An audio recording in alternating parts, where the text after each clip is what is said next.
चनन छै पिरई बनाइले हो। चनन छै पिरई बनाइले हो। ए रामे ताई पिरई बैठेले अपनी भैया जेवाना बनाइले।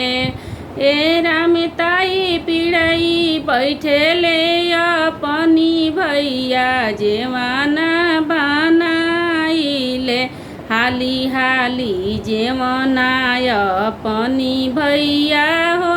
हाली हाली जेवना बड़का भैया हो।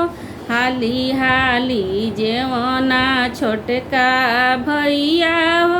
भैया संघई के सखी सब दूर गईली हम पछुआ गईल। भैया संघई के सखी सब दूर गईली हम पछुआ गईल। चुप होख अपनी बहिना हो। चुप होख दुलारी बहिना हो।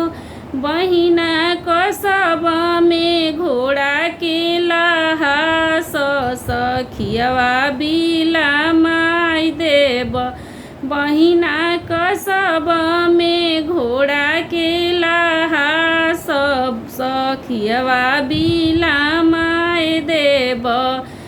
बहिना कसब में घोड़ा के लहास सखियवा बिलामाई देब।